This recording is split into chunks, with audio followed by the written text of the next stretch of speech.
വേണ്ടിയുള്ള ദൈവകരുണയുടെ സന്ദേശം ഉദ്ഘോഷിക്കാനുള്ള മഹത്തായ ദൗത്യവുമായി 20-ാം നൂറ്റാണ്ടിന്റെ ആരംഭത്തിൽ പോളണ്ടിൽ ഭൂജാതയായ വിശുദ്ധയായിരുന്നു സിസ്റ്റർ ഫൗസ്റ്റീന കോവാൽസ്ക. മഠത്തിനുള്ളിൽ ആരാലും ശ്രദ്ധിക്കപ്പെടാതെ തന്റെ ദിനചര്യകൾ നിർവഹിക്കുന്നതിനിടയിൽ ദൈവം അവൾക്ക് വ്യക്തിപരമായ പല ദർശനങ്ങളും വെളിപാടുകളും നൽകിക്കൊണ്ടിരുന്നു. ദൈവകരുണ എന്ന മഹാരഹസ്യത്തെക്കുറിച്ചുള്ള ആഴമായ അറിവ് ലോകത്തിന് നൽകാനായി ദൈവം തിരഞ്ഞെടുത്ത അപ്പസ്തോലയായിരുന്നു അവൾ.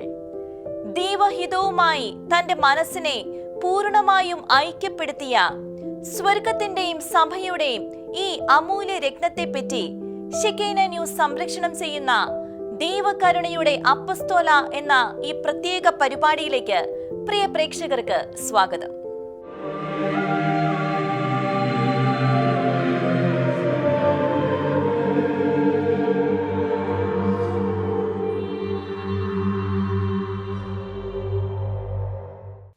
വളരെ ചെറുപ്പത്തിൽ തന്നെ തന്റെ വിളിയെപ്പറ്റിയുള്ള ആന്തരിക സ്വരങ്ങൾ തന്റെ ആത്മാവിൽ അവൾ ശ്രവിച്ചിരുന്നു. ദാരിദ്ര്യത്തിന്റെയും കഷ്ടപ്പാടുകളുടെയും നടുവിലെ ബാല്യകാലം അവളുടെ ദൈവവിളിയുടെ പരിശീലന വേദിയായി ദൈവം മാറ്റുകയായിരുന്നു.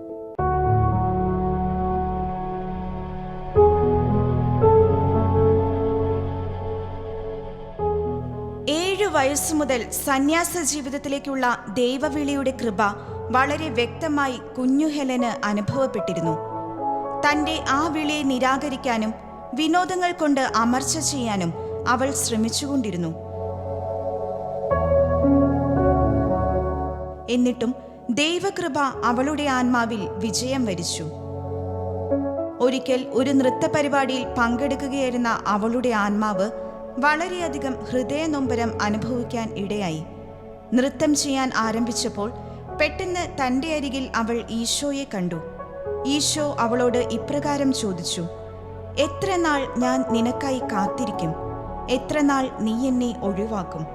ആ നിമിഷം തനിക്ക് ചുറ്റുമുണ്ടായിരുന്നതെല്ലാം അവളിൽ നിന്ന് മറയ്ക്കപ്പെട്ടു. ഈശോയും അവളും മാത്രമായ ആ നിമിഷങ്ങളുടെ സ്വാധീനത്തിൽ അവൾ അവിടെ നിന്നും നേരെ ദേവാലയത്തിലേക്ക് പോയി ദിവ്യകാരുണ്യ സന്നിധിയിൽ ഏറെ സമയം ചെലവഴിച്ചു. വാഴ്സോയിലേക്ക് പോകുക. അവിടെ ഒരു മഠത്തിൽ നീ പ്രവേശിക്കും. യേശുവിന്റെ ഈ വാക്കുകൾ കേട്ട ദിവസം തന്നെ ഒരു സംശയവും കൂടാതെ എങ്ങോട്ടെന്നില്ലാതെ ഇറങ്ങിത്തിരിച്ചവളായിരുന്നു വിശുദ്ധ ഫൗസ്റ്റീന. അവളുടെ ഈ സമർപ്പണം തന്നെയാവണം പിന്നീട് ഈശോയുടെ ഹൃദയ രഹസ്യങ്ങൾ പങ്കുചേരാൻ അവൾക്ക് യോഗ്യത നൽകിയതും. മഠത്തിൽ പ്രവേശിക്കുക എന്ന കർത്താവിന്റെ സ്വരത്തിന് പ്രത്യുത്തരമായി അവൾ സ്വന്തം ഭവനം വിട്ട് യാത്ര തിരിച്ചു. നിരവധി സന്യാസ ഭവനങ്ങളിൽ നിന്നുണ്ടായ തിരസ്കരണത്തിന് ശേഷം 1925 ഓഗസ്റ്റ് 1 അവൾ ദൈവകരുണയുടെ മാതാവിന്റെ സഹോദരികൾ എന്ന സന്യാസിനി ഭവനത്തിന്റെ വാതിലിൽ മുട്ടി. അവൾ മനസ്സിൽ പ്രാർത്ഥിച്ചു: എന്നെ സഹായിക്കൂ, എന്നെ തനിയെ വിടരുതേ. അന്നത്തെ മദർ സുപ്പീരിയർ ആയിരുന്ന സിസ്റ്റർ മൈക്കിൾ ഈ ഭവനത്തിന്റെ നാഥനായ ഈശോയോട് തന്നെ സ്വീകരിക്കുമോ എന്ന് ചോദിക്കാൻ അവളോട് ആവശ്യപ്പെട്ടു. ചാപ്പലിൽ ചെന്ന് അവൾ നേരിട്ട് ഈശോയോട് സിസ്റ്റർ ആവശ്യപ്പെട്ടതുപോലെ ചോദിച്ചു. ഉടനെ തന്നെ അവൾ ഇപ്രകാരം ഒരു സ്വരം കേട്ടു: ഞാൻ സ്വീകരിക്കുന്നു, നീ എൻ്റെ ഹൃദയത്തിലുണ്ട്. ഫൗസ്റ്റീന മദറിനെ ഇക്കാര്യം അറിയിച്ചു. മദർ പറഞ്ഞു: അവിടുന്ന് നിന്നെ സ്വീകരിച്ചിട്ടുണ്ടെങ്കിൽ ഞാനും സ്വീകരിക്കുന്നു. ഇപ്രകാരമായിരുന്നു പിൽക്കാലത്ത് ആഗോള സഭയിൽ ദൈവകരുണയുടെ അപ്പസ്തോലയായി വണങ്ങപ്പെടാൻ ആരംഭിച്ച വിശുദ്ധ ഫൗസ്റ്റീന കോവാൽസ്കയുടെ സഭാപ്രവേശം. ദൈവത്തോട് ഗാഢമായി ഐക്യപ്പെടുന്നതിനുള്ള നിരന്തര ശ്രമത്തിലും ആത്മാക്കളുടെ രക്ഷയ്ക്കായി യേശുവിനോടൊത്ത് സ്വയം ബലിയാകുന്നതിലും അവൾ ശ്രദ്ധ കേന്ദ്രീകരിച്ചിരുന്നു. എന്നാൽ പ്രലോഭനങ്ങളും ആത്മീയ മരവിപ്പും നിരന്തരം അവളെ പിന്തുടർന്നിരുന്നു. താൻ ആഗ്രഹിച്ചതുപോലെ പ്രാർത്ഥനയിൽ സമയം ചെലവഴിക്കാൻ സിസ്റ്റർ മരിയ ഫൗസ്റ്റീനയ്ക്ക് കഴിഞ്ഞില്ല. ഭാരിച്ച ജോലികൾക്ക് ശേഷം ദൈവ തിരുമനസ് വെളിപ്പെട്ട് കിട്ടുവാൻ അവൾ തീക്ഷ്ണമായി പ്രാർത്ഥിക്കാൻ തുടങ്ങി. ഈശോ അവളുടെ വിളിയെ ഉറപ്പിച്ചുകൊണ്ട് ഇപ്രകാരം അവളോട് പറഞ്ഞു: മറ്റൊരിടത്തേക്കുമല്ല, ഈ സ്ഥലത്തേക്കാണ് ഞാൻ നിന്നെ വിളിച്ചിരിക്കുന്നത്. ഞാൻ നിനക്കായി ധാരാളം കൃപകൾ ഒരുക്കി വെച്ചിട്ടുണ്ട്. തൻ്റെ ആത്മാവിൽ സംഭവിച്ച എല്ലാ കാര്യങ്ങളും അവൾ തൻ്റെ കുമ്പസാരക്കാരനെ അറിയിച്ചു. അദ്ദേഹത്തിലൂടെ ദൈവതിരുമനസ് അതുതന്നെയെന്ന് അവൾക്ക് വീണ്ടും സ്ഥിരീകരണം ലഭിച്ചു. തികഞ്ഞ സന്തോഷത്തിലും സംതൃപ്തിയിലും അവൾ തന്നെ ഭരമേൽപ്പിച്ചിരുന്ന ജോലികളിൽ പ്രാർത്ഥനാപൂർവം വ്യാപരിച്ചു.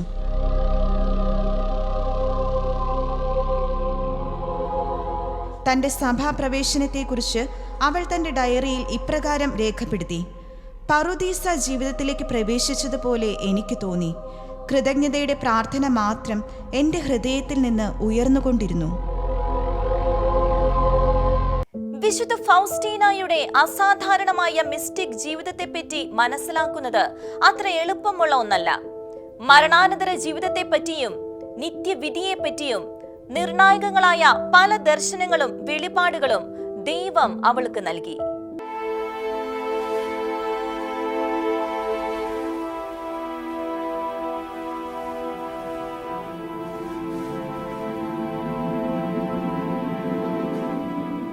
തീ നിറഞ്ഞതും പുക കൊണ്ട് മൂടിയതുമായ ഒരു സ്ഥലത്ത് പീഡ അനുഭവിക്കുന്ന അനേകം ആത്മാക്കളെ ഒരിക്കൽ അവൾ കണ്ടു.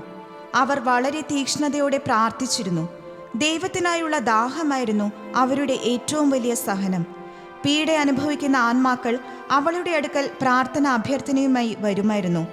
തൻ്റെ അന്തരാത്മാവിൽ അപ്രകാരമുള്ള ആത്മാക്കളെപ്പറ്റി അവൾ ഒരു സ്വരം കേട്ടു: എൻ്റെ കരുണ ഇതാഗ്രഹിക്കുന്നില്ല, എന്നാൽ എൻ്റെ നീതി ഇതാവശ്യപ്പെടുന്നു. താൻ എത്രമാത്രം സഹിക്കേണ്ടി വരും എന്നുള്ളത് ദൈവം അവൾക്ക് പലപ്പോഴായി മനസ്സിലാക്കി കൊടുത്തിരുന്നു. എന്നാൽ അതോടൊപ്പം ദൈവം അവളുടെ ആത്മാവിനെ കൂടുതൽ ആത്മീയ പക്വതയിലേക്കും ദൈവാശ്രയ ബോധത്തിലേക്കും നയിച്ചുകൊണ്ടിരുന്നു.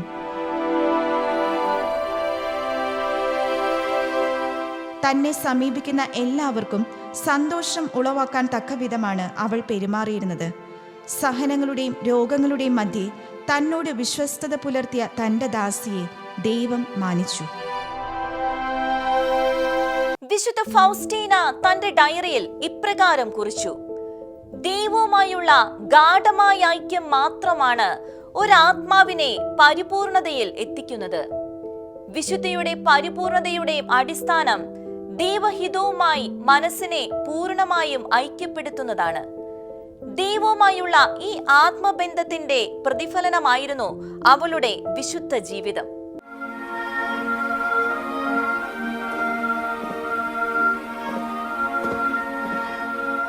സ്വയമായി അനുഷ്ഠിച്ചിരുന്ന താമസ ജീവിതവും ക്ഷീണിപ്പിക്കുന്ന ഉപവാസങ്ങളും അവളുടെ ആരോഗ്യത്തെ സാരമായി ബാധിച്ചു. ആരോഗ്യം വീണ്ടെടുക്കാനായി സ്കോലിമോവിലേക്ക് അവളുടെ താമസം മാറ്റാൻ അധികൃതർ തീരുമാനിച്ചു.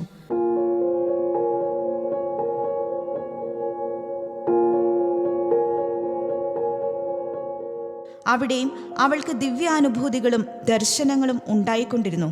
പലപ്പോഴും ഈശോയുടെ പീഡാസഹനം അവളുടെ ശരീരത്തിൽ അനുഭവപ്പെട്ടിരുന്നു. എന്നാൽ മറ്റുള്ളവർക്ക് ഇത് ദൃശ്യമായിരുന്നില്ല. അതിനാൽ തന്നെ മറ്റു സഹോദരിമാരുടെ ഇടയിൽ അവളെപ്പറ്റി അപഖ്യാതികളും പ്രചരിച്ചു. സന്യാസ ജീവിതത്തിന്റെ എല്ലാ നിയമങ്ങളും വിശ്വസ്തയോടെ പാലിക്കുന്നതിനും നിശബ്ദതയിലും പ്രാർത്ഥനയിലും എപ്പോഴും സന്തോഷഭരിതയായി കാണപ്പെടുന്നതിനും അവൾ പരിശ്രമിച്ചിരുന്നു.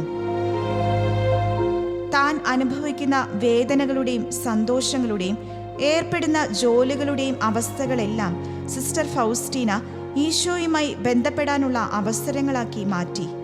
അവൾ എഴുതി: എൻ്റെ ആത്മാവിൻ്റെ അകക്കാമ്പ് എൻ്റെ ദൈവവും ഞാനും മാത്രം വസിക്കുന്ന അതിരമണീയവും വിശാലവുമായ ഒരു ലോകമാണ്. അവിടെ ദൈവത്തിനല്ലാതെ ആർക്കും പ്രവേശനമില്ല. അങ്ങനെ ദിവ്യകാരുണ്യ ഈശോയ്ക്ക് മാത്രം വസിക്കാനുള്ള ഒരു ദിവ്യ സക്രാരിയായി അവൾ തൻ്റെ ആത്മാവിനെ മാറ്റിവെച്ചു. ലോകം മുഴുവനും വേണ്ടിയുള്ള ദൈവകരുണയുടെ സന്ദേശം ഉദ്ഘോഷിക്കാനുള്ള ദൗത്യം ഭരമേൽപ്പിച്ച നമ്മുടെ കർത്താവ് അവളോട് അരുളി ചെയ്തു: ലോകം മുഴുവനുമുള്ള ജനങ്ങളിലേക്ക് എൻ്റെ കരുണയുമായി ഞാൻ നിന്നെ അയക്കുന്നു. ഈ ലോക ജീവിതത്തിലും നിത്യജീവിതത്തിലും എൻ്റെ കരുണയുടെ സെക്രട്ടറിയായി ഞാൻ നിന്നെ തിരഞ്ഞെടുത്തിരിക്കുന്നു.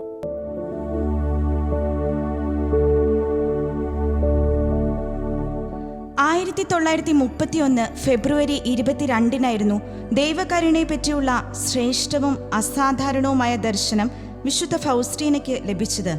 വെള്ള വസ്ത്രം ധരിച്ചായിരുന്നു ഈശോ സിസ്റ്റർ ഫൗസ്റ്റീനയ്ക്ക് പ്രത്യക്ഷനായത്. ഒരു കൈ അനുഗ്രഹിക്കുന്ന രീതിയിൽ ഉയർത്തിപ്പിടിച്ചിരുന്നു, മറ്റേ കൈ മാറിടത്തിൽ വസ്ത്രത്തെ തൊട്ടിരുന്നു.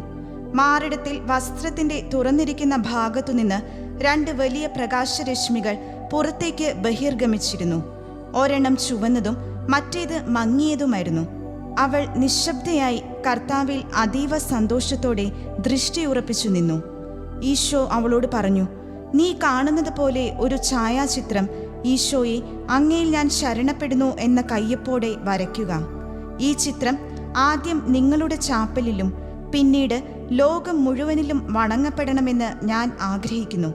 എന്നാൽ ചിത്രത്തെപ്പറ്റി അവൾക്കുണ്ടായ വെളിപാടുകൾ അവളുടെ അധികാരികൾ വിശ്വസിക്കാൻ കൂട്ടാക്കിയില്ല.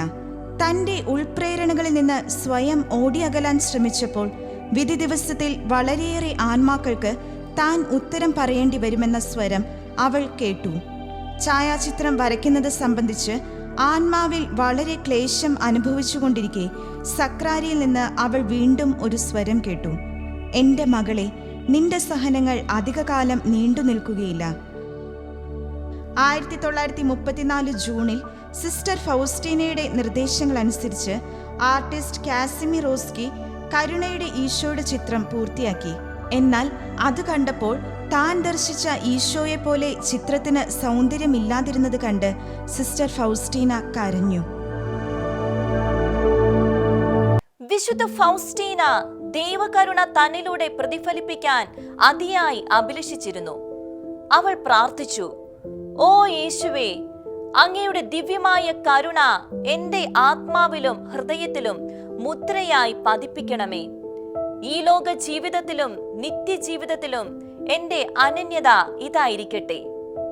വിശുദ്ധ ഫൗസ്റ്റീനയുടെ ആധ്യാത്മിക ജീവിതത്തിന് ധന്യത പകർന്നത് കരുണയുടെ ഈ പ്രവാഹമായിരുന്നു. ദൈവകരുണ എന്ന വിശുദ്ധ രഹസ്യത്തെ അടുത്തറിഞ്ഞപ്പോൾ മുതൽ അവളുടെ പ്രവൃത്തികൾ ദൈവകരുണയുടെ പ്രതിഫലനങ്ങളായി മാറി. യേശുവിനോടുള്ള സ്നേഹത്താൽ പ്രേരിതയായി അവൾ കാരുണ്യ പ്രവൃത്തികൾ ചെയ്യാൻ ആരംഭിച്ചു. തൻ്റെ പ്രാർത്ഥനയും വാക്കുകളും പ്രവൃത്തികളും വഴി അവൾ നഷ്ടപ്പെട്ട ആത്മാക്കളെ ദൈവകരുണയിലേക്ക് ആകർഷിച്ചു. കരുണയുടെ അമ്മയായ പരിശുദ്ധ കന്യകാമറിയത്തോടുള്ള സവിശേഷ വണക്കത്താലും അവൾ തൻ്റെ ദൈവസ്നേഹം പ്രകടിപ്പിച്ചു. 1934 ഒക്ടോബർ 26 തോട്ടത്തിൽ വെച്ച് ചുവപ്പും മങ്ങിയതുമായ കിരണങ്ങളോടുകൂടി ഈശോയെ സിസ്റ്റർ ഫൗസ്റ്റീന വീണ്ടും ദർശിച്ചു. ലോകം മുഴുവനിലേക്കും ഈ കരുണ പ്രസരിക്കുന്നതായി അവൾക്ക് അനുഭവപ്പെട്ടു. നരകത്തെപ്പറ്റിയും വിശുദ്ധ ഫൗസ്റ്റീനയ്ക്ക് ഭീതിജനകമായ ദർശനമുണ്ടായി. നരകമില്ല എന്നും ആരും അവിടെ പോയിട്ടില്ലെന്നും ഒരാത്മാവ് ഒഴികഴിവ് പറയാതിരിക്കാനായി ദൈവം നിർദ്ദേശിച്ച പ്രകാരം അവൾ ആ ഞെട്ടിക്കുന്ന ദൃശ്യങ്ങൾ തന്റെ ഡയറിയിൽ കുറിച്ചു. അതിനുശേഷം നിത്യമായ നാശത്തിൽ അകപ്പെട്ടിരിക്കുന്ന ആത്മാക്കളുടെ രക്ഷയ്ക്കു വേണ്ടി സ്വന്തം ജീവൻ സഹനബലിയായി അർപ്പിക്കുന്നതുവരെയും കരുണ അഭ്യസിക്കുന്നതിൽ അവൾ ഈശോയെ പിഞ്ചെന്നു. 1936 ഒക്ടോബർ 20 ദൈവകൽപ്പനയാൽ നരകത്തിന്റെ അസ്തിത്വത്തെക്കുറിച്ച് സാക്ഷ്യം നൽകാനും ആത്മാക്കളോട് അതേക്കുറിച്ച് പറഞ്ഞു കൊടുക്കുവാനുമായി സിസ്റ്റർ ഫൗസ്റ്റീന നരകം സന്ദർശിച്ചു. നരകത്തിൽ പതിച്ചിരിക്കുന്ന ആത്മാക്കളിൽ ഭൂരിഭാഗവും നരകം ഉണ്ടെന്ന് വിശ്വസിക്കാൻ മടിച്ചവരാണ് എന്ന് അവൾക്ക് ബോധ്യപ്പെട്ടു. പലതരത്തിലുള്ള പീഡനങ്ങൾ അവൾ അവിടെ കണ്ടു. ഒന്നാമത്തെ പീഡനം ദൈവം നിത്യമായി നഷ്ടപ്പെട്ടു എന്ന നിരാശയാണ്. രണ്ടാമത്തെ പീഡനം മനസ്സാക്ഷിയുടെ നിരന്തരമായ കുറ്റപ്പെടുത്തലാണ്. മൂന്നാമത്തേത് ഒരുവന്റെ ഒരിക്കലും മാറ്റമില്ലാത്ത അവസ്ഥയാണ്. നാലാമത്തേത് ആത്മാവിനെ ദഹിപ്പിച്ച് നശിപ്പിക്കാതെ അതിനെ ചൂഴ്ന്നു നിന്ന് ജ്വലിക്കുന്ന അഗ്നിയാണ്. നിത്യമായ ഇരുട്ടും ശ്വാസം മുട്ടിക്കുന്ന ഗന്ധവും സാത്താന്റെ സഹവാസവും ഭയാനകമായ നിരാശയും ശാപങ്ങളും ദൈവദൂഷണങ്ങളുമാണ് മറ്റു പീഡനങ്ങൾ. സർവശക്തനായ ദൈവം തന്നെ താങ്ങിയില്ലായിരുന്നുവെങ്കിൽ ഈ പീഡനങ്ങളുടെ ദർശനത്തിൽ തന്നെ താൻ മരിച്ചു പോകുമായിരുന്നെന്ന് അവൾ തൻ്റെ ഡയറിയിൽ കുറിച്ചു. അവൾ എഴുതി, ഓ എൻ്റെ ഈശോയെ, ഒരു ചെറിയ പാപം പോലും ചെയ്ത് ദൈവത്തെ വേദനിപ്പിക്കുന്നതിനേക്കാൾ ലോകാവസാനം വരെ അതികഠിനമായ പീഡകൾ സഹിക്കുവാൻ ഞാൻ ആഗ്രഹിക്കുന്നു. തന്നിലൂടെ ദൈവം ലോകത്തിന് നൽകാൻ നിശ്ചയിച്ച അവിടുത്തെ കരുണയുടെയും സ്നേഹത്തിന്റെയും സന്ദേശം മുഴുവൻ തന്റെ ഡയറിയിൽ അവൾ എഴുതി വെച്ചു. പ്രാർത്ഥനയാലും പ്രവൃത്തികളാലും തന്റെ ചുരുങ്ങിയ ജീവിതം മുഴുവൻ ദൈവകരുണയുടെ സന്ദേശത്തിന്റെ പ്രചാരണത്തിനായി അവൾ സമർപ്പിച്ചു. ഒടുവിൽ അവളുടെ ബലിജീവിതം പൂർണ്ണത കൈവരിക്കേണ്ട നിമിഷങ്ങൾക്കായി അവൾ ഒരുങ്ങി. കുശിനിക്കാരിയായും തോട്ടക്കാരിയായും വാതിൽ കാവൽക്കാരിയായും സാധാരണവും ലളിതവുമായ ജീവിതമായിരുന്നു പൊതുദൃഷ്ടിയിൽ വിശുദ്ധ ഫൗസ്റ്റീന നയിച്ചിരുന്നത്. ഇരുണ്ട രാത്രികൾ എന്ന് വിശേഷിപ്പിക്കപ്പെട്ട ദിനങ്ങൾ, മിസ്റ്റിക്കൽ അനുഭവങ്ങൾ എല്ലാം അതീവ രഹസ്യമായി സൂക്ഷിക്കാൻ അവൾ ശ്രദ്ധിച്ചിരുന്നു. തൻ്റെ ജീവിതം പാപികൾക്ക് വേണ്ടി ഒരു ബലിയായി അവൾ സമർപ്പിച്ചു. തന്മൂലം നിരവധിയായ സഹനങ്ങളെ സന്മനസ്സോടെ അവൾ സ്വീകരിച്ചു.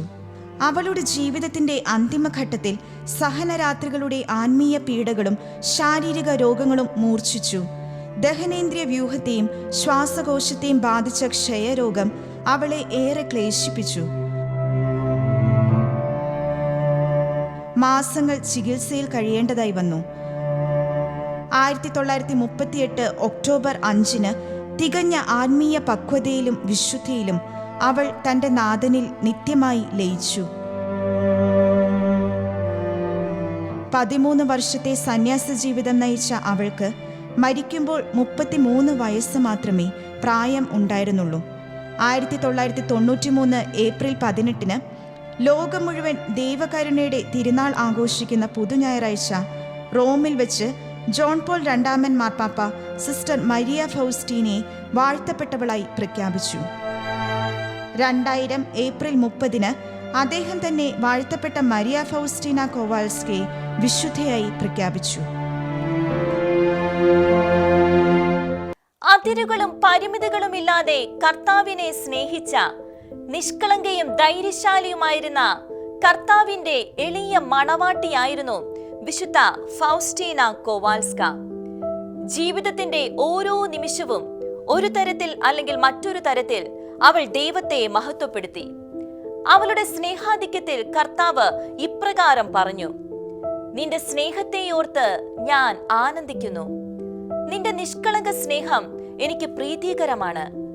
നിന്റെ ഹൃദയത്തിന്റെ പുതുമ എന്നെ വശീകരിക്കുന്നു. അതുകൊണ്ടാണ് മറ്റേതു സൃഷ്ടികളെക്കാൾ ഉപരിയായി ഞാൻ നീയുമായി ഒന്നായിരിക്കുന്നത്. ഇതാണ് യഥാർത്ഥ ക്രൈസ്തവ ജീവിതം. ജീവൻ നൽകിയ കർത്താവിന്റെ വേദന ഏറ്റെടുത്ത് ബലിയായി നൽകിയ ജീവിതം. അങ്ങനെ കർത്താവിന്റെ പ്രീതിക്ക് പാത്രമായവൾ. അങ്ങനെ നമുക്ക് മാതൃകയാക്കാം എളിമയുടെയും വിശുദ്ധിയുടെയും സമർപ്പണത്തിന്റെയും ആ ജീവിതത്തെ.